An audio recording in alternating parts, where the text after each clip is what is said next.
நண்பர்கள் அனைவருக்கும் வணக்கம். வாங்க கனவு தேசத்தில் பயணிக்கலாம். கனவு தேசத்தில் உங்களுடன் பயணிக்கும் நான் ராஜ்குமார். நண்பர்களே, இந்த பதிவில் எதை பற்றி பார்க்க போறோம் அப்படின்னா, சீமானையும் கயல்விழியையும் கைது செய்ய வேண்டும், என்ன செய்கிறது இந்த அரசு, இந்த காவல்துறை என்று கேள்வி எழுப்பிய மாமிக்கு எனது சில கேள்விகள். இதை பற்றி தான் இந்த காணொலியில பார்க்க போறோம். வாங்க காணொலிக்குள்ள போலாம். அதை பத்தி இன்னைக்கு நான் சீமான் அவர்களுடைய பெயரை உச்சரிக்காத நபர்கள் யாருமே கிடையாது. அந்த வகையில் இன்னைக்கு ஆதரவா பல குரல்கள் இருந்தாலும் இன்னைக்கு எதிராகவும் இன்னைக்கு பல குரல்கள் உருவாகிட்டு தான் இருக்கு.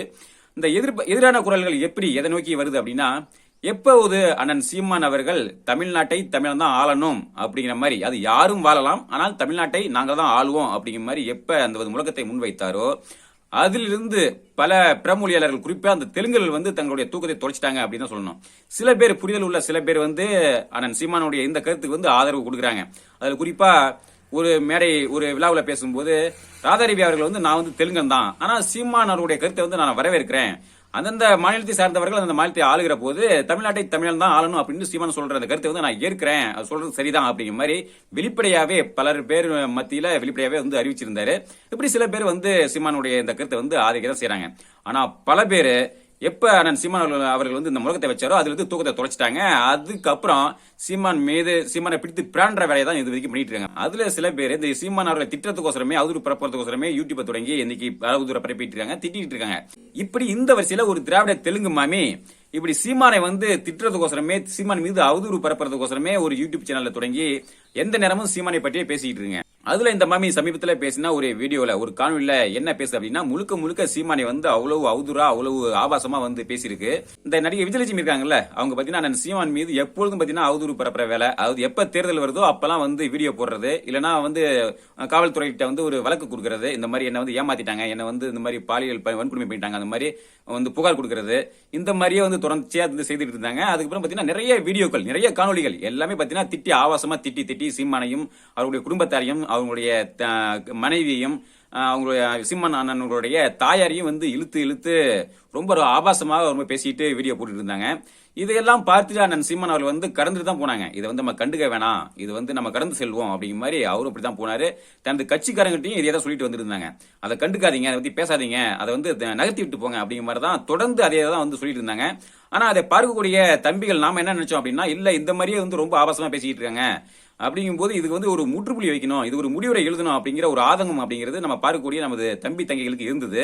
ஆனா இதுக்கெல்லாம் ஒரு பொறுமைக்கும் எல்லை உண்டு அப்படிங்கிற மாதிரி சமீபத்துல இதனுடைய ஆதங்கத்தின் வெளிப்பாடா சில பேட்டிகள்ல சில செய்தியாளர் சந்திப்புல அண்ணன் சீமான் தன்னுடைய ஆதங்கத்தை வெளிப்படுத்தியிருந்தாரு. என்னமோ புதுசா நானே கையை பிடிச்சி இழுத்து கற்பழிச்ச மாதிரி பேசுறாங்க, நான் என்ன இப்பதான் முதல் முறையா குடிசையில உட்கார்ந்த பெண்ணை நான் கற்பழிச்சுட்டேனா, அந்த மாதிரி எல்லாம் நான் பண்ணிட்டேனா, அப்ப திரும்ப ஒரு தேர்தல் அந்த மாதிரி பண்றீங்க, நினைச்சா அந்த மாதிரி எங்க குடும்பத்தை இழுத்து பேசுறீங்க, நான் இதெல்லாம் கண்டுக்கூடாதுன்னு சொல்லிட்டே போனேன், அப்ப திரும்ப என்ன உசுப்பேத்தி என்ன இந்த மாதிரி சீன்றீங்க அப்படிங்கிற மாதிரிலாம் தனது ஆதங்கத்தை கொட்டி தீர்த்திருந்தாரு. அது தொடர்ச்சி அந்த மாதிரி அவதூற பரப்பும் போது ஒரு புண்பட்ட ஒரு மனிதனாக, ஒரு வேதனையை அனுபவிக்கக்கூடிய ஒரு மனிதனாக தனது ஆதங்கத்தை மனதில் இருக்கக்கூடிய ஆதங்கத்தை வெளிப்படுத்தும் போது சில வார்த்தைகள் வரதான் செய்யும். அப்படி பேசின சில வார்த்தையெல்லாம் எடுத்துக்கிட்டு இந்த மாமி என்ன பண்றாங்க அப்படின்னா, சீமான் இந்த மாதிரி பேசிட்டாரு, அப்படி பேசிட்டாரு, இதை இந்த தமிழக அரசு கண்டுக்கல, எந்த ஒரு அரசியல்வாதியும் சீமானை கண்டிக்கல, காவல்துறையும் கண்டுக்கல, இவரை சீமானை உடனே கைது செய்யணும். இப்படி சீமான் அவர்கள் ஒரு செய்தியாளர் சந்திப்புல ஒரு இந்த மாதிரி பேசிட்டு இருக்கும்போது அந்த சமயத்துல கயல்விழி அவர்களும் பக்கத்துல இருப்பாங்க. அப்ப கயல்விழி ஒரு வார்த்தை சொல்லுவாங்க, உங்களுக்கு வேற பெண்ணே கிடைக்கலையா அப்படிங்கிற மாதிரி ஒரு வார்த்தையை தான் பதிவு பண்ணியிருப்பாங்க. ஆனா அந்த வார்த்தையை எடுத்துக்கிட்டு இந்த மாமி என்ன பண்றாங்க அப்படின்னா, அந்த வார்த்தையை எடுத்துக்கிட்டு இந்த மாமி என்ன சொல்றாங்க அப்படின்னா, நம்ம கொள்ளையில வேற பெண்களே கிடையாதா, உங்களுக்கு இந்த பெண் தான் கிடைச்சதா அப்படின்னு சொன்னதா சொல்லி இந்த மாமி ஒரு அப்பட்டமான ஒரு பொய்ய பரப்புது இந்த மாமி. இப்படி ஒரு பொய்ய சொல்லிட்டு இன்னும் சீமான் கொள்ளையில எத்தனை பெண்களை அடைச்சு வச்சிருக்காங்களோ அதனால உடனே காவல்துறை அதை கண்காணிச்சு அதை ஆய்வு பண்ணணும், நடவடிக்கை எடுக்கணும் அப்படிங்கிற மாதிரியும் ஒரு பொய்யா உருட்டுது. அப்புறம் இந்த மாமி என்ன சொல்லுது அப்படின்னா, அண்ணன் சீமான் அவர் செய்தியாளர் சந்திப்பு கொடுக்கும்போது பக்கத்துல பெண்களும் இருப்பாங்க. அப்ப இந்த பெண்களுக்கு கூட கொஞ்சம் கூட மான ரோசம் இல்லையா, இத சீமான் இந்த மாதிரி பேசுறத பார்த்துட்டு அந்த பெண்கள் அப்படியே சிரிக்கிறாங்க, ரசிக்கிறாங்க, இவங்க எங்க இருந்து வந்தாங்க அப்படிங்கிற மாதிரியும் நாம் தமிழ் செய்தியில பயணிக்கக்கூடிய பெண்களையும் ரொம்ப இழிவா பேசுறாங்க. அதாவது மாமி, உங்களுக்கு சீமான் மீது வன்மமும் அவ்வளவு வெறுப்பும் இருக்கு. ஏன்னா தமிழ்நாட்டை தமிழன் தான் ஆளணும் சொல்லும் போது இயல்பா உங்களுக்கு அந்த வெறுப்பு ஒரு கோபம் அப்படிங்கிறது இருக்கு.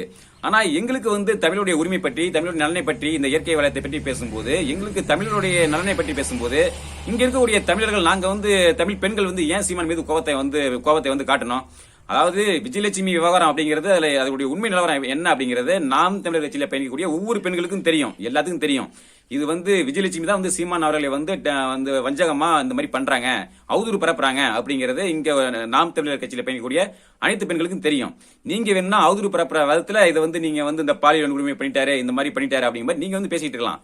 ஆனா தமிழ் பெண்கள் வந்து நம்புறதுக்கு தயாரா கிடையாது. இப்படி ஒரு முறை இருக்க இன்னொரு படி போய் இந்த மாமி என்ன சொல்றாங்க அப்படின்னா, இந்த வித்யா வீரப்பன் இருக்காங்க பாத்தீங்களா, இதை வந்து இந்த பெண் வந்து பாத்தீங்கன்னா ரொம்ப இதை வந்து ரசிக்குது, அந்த முகப்பாவனையே சரியில்லை, அவங்க ரியாக்ஷனே சரியில்லை, காவல்துறை அதிகாரிகள் இருந்து வனக்காவலர்கள் வரைக்கும் 200 பேரை வந்து இந்த வீரப்பன் வந்து கொண்டுட்டாரு, இப்படி ஒரு கொலகாரனுடைய மகளா இருந்துகிட்டு இது வந்து இந்த மாதிரி பேசுது, கொஞ்சம் கூட கூச்சு நாச்சமே இல்ல, அந்த வீரப்பனால பாதிக்கப்பட்ட மக்களுக்கு வந்து இந்த பெண் வந்து என்ன செஞ்சது அப்படிங்கிற மாதிரிலாம் பல கேள்வி வந்து எழுப்புறாங்க. இப்படி இந்த காவல்துறைக்கும் வனக்காவலர்களுக்கும் வக்காலத்தை வாங்கி பேசுற இந்த மாமி, அந்த காவல்துறையும் அந்த வனக்காவலர்களும் வந்து பெண்களுக்கு, அந்த கிராமத்தில் உள்ள பெண்களுக்கு என்ன பண்ணாங்க? எதுவுமே பண்ணலையா? எதுவுமே பண்ணாம தான் வந்து வீரப்பன் வந்து அவங்க வந்து சுட்டுட்டாங்களா, கொண்டுட்டாங்களா? தன்னை வந்து ஒரு நியாயவாதி அப்படின்னு நினைச்சிட்டு பேசுற இந்த மாமி அவங்க தரப்பு நியாயத்தை தான் பேசுறாங்களே ஒழிய, இந்த தமிழர்களுடைய வீரப்பன் அவர்கள் பக்கத்தில் உள்ள அந்த நியாயம் என்னங்கறத வந்து கொஞ்சம் கூட பார்க்காம பேசுறாங்க இந்த மாமி. அப்புறம் என்ன சொல்றாங்க அப்படின்னா, இன்னைக்கு சீமான் வந்து அவர் பாட்டுல பேசுறாரு, அதை பார்த்துட்டு தான் சீமானுடைய தம்பிகளும் அதே மாதிரியே வந்து ரொம்ப ஆபாசமா அறிவுறுக்கத்தக்க வகையில இருந்து பேசுறாங்க அப்படிங்கிற மாதிரி ஒரு குற்றச்சாட்டு ஏற தம்பிகளையும் சேர்த்து வந்து பேசுறாங்க. ஆக மொத்தத்துல இந்த மாமியினுடைய இந்த வன்மம் அப்படிங்கிறது அவ்வளவு உச்சத்துல இருக்குங்க. சீமான் மீதும் நாம் தமிழ் கட்சி உறவுகள் மீதும் தம்பி தங்கைகள் மீதும் அவ்வளவு ஒரு வன்மத்தை வந்து கக்குறாங்க. அப்ப இதுல இருந்து நம்ம என்ன தெரியுது அப்படின்னா, இதுல அந்த காணொலி கீழே கூட ஒரு நண்பர் வந்து கருத்து போட்டிருந்தாரு, இந்த மாமியோட பேச்சை வந்து நிறைய பேருக்கு பரப்பணும், அப்போவாவது நம்ம தமிழர்கள் வந்து ஒன்று சேருவாங்க அப்படிங்கிற மாதிரி கருத்தை வந்து பதிவிட்டு இருக்காரு. நிறைய பேர் இந்த மாமிக்கு வந்து கேள்விகள் வந்து எழுப்பியிருக்காங்க, அதெல்லாம் வந்து இந்த மாமி வந்து கண்டுக்கல. ஆனா மூச்சுக்கு 300 தடவை தெலுங்கு இனம், தெலுங்கு பெருமை, நாங்க தெலுங்கர்கள் அப்படிங்கிற மாதிரி ரொம்ப பெருமையா பேசுகிறாங்க. இப்படி தமிழ்நாட்டில் வாழ்ந்துகிட்டு தெலுங்கு மொழியும் தெலுங்கு இனத்தையும் தெலுங்கு பெருமையும் பேசுகிற இந்த மாமிக்கு ஏன் தமிழ்நாட்டில் தமிழனுடைய பெருமையும் தமிழ் இனத்தையும் தமிழனுடைய பெருமையும் பேசினா ஏன் இவங்களுக்கு வலிக்குது அப்படிங்கிறது தான் என்னுடைய கேள்வி. ஏன் மாமி, நாங்க கேட்கிற கேள்விக்கு இதுக்கு மட்டும் பதில் சொல்லுங்களேன். இது தமிழ்நாடு தானே, இங்க தமிழர்கள் தானே அதிகமா வாழ்றாங்க. அப்ப நாங்க தமிழ் மொழி பெருமையும் தமிழ் இனத்தின் பெருமையும் தமிழருடைய வரலாற்றையும் பேசுறதுல உங்களுக்கு என்ன வலிக்குது? நீங்க வந்து பேசுங்க, உங்களுடைய இனப்பெருமையும் உங்களுடைய மொழி பெருமையும் நீங்க பேசுங்க, நாங்க வேணாம்னு சொல்லல, நாங்க யாருமே வெறுக்கவே இல்லையே. ஆனா நாங்க பேசும்போது மட்டும் உங்களுக்கு ஏன் எரியுது அப்படிங்கிறது தான் என்னுடைய கேள்வி. அதனால நீங்க பேசுறத கொஞ்சம் அறத்தோட பேசுங்க, கொஞ்சம் நியாயத்தோட பேசுங்க, இந்த மாதிரி வன்மத்தை கேட்காதீங்க, அவதூற பரப்பாதீங்க. சரிங்க நண்பர்களே, இந்த மாமியை பொறுத்த வரைக்கும் தனது இனத்தை சார்ந்த ஒருத்தர் தான் முதலமைச்சரா இருக்காரு, தனது இனத்தை சார்ந்த ஒருத்தர் ஆண்டுட்டு இருக்காரு அப்படிங்கிற ஒரு பெருமையோட அந்த ஒரு கர்வமும் அந்த மாமி கிட்ட இருக்கு. இப்படி இந்த திராவிட தெலுங்கு மாமி போன்ற பல பேர்களுடைய இந்த அவதூறு, இந்த வன்மம், இதுக்கெல்லாம் வந்து ஒரு முற்றுப்புள்ளி வைக்கணும் அப்படின்னா அதற்கு நாம் தமிழ் கட்சி வந்து ஆட்சி அதிகாரத்துக்கு வரணும், அண்ணன் சீமான் அவர்கள் வரணும். அதற்காக நமது கட்சியினுடைய உறவுகள் அனைவரும் வந்து நம்ம ஒருங்கிணைந்து செயல்படணும். இதுதான் ஒரே தீர்வா இருக்க முடியும். சரி நண்பர்களே, அதற்காக நம்ம வந்து களத்தில் இறங்கி நிச்சயம் செயல்படுவோம், வென்று காட்டுவோம். சரி நண்பர்களே, இந்த தகவலை வந்து உங்களோட பகிர்ந்து கொள்ளதான் இந்த காணொலி. மீண்டும் அடுத்த ஒரு பதிவு சந்திப்போம். நன்றி, வணக்கம்.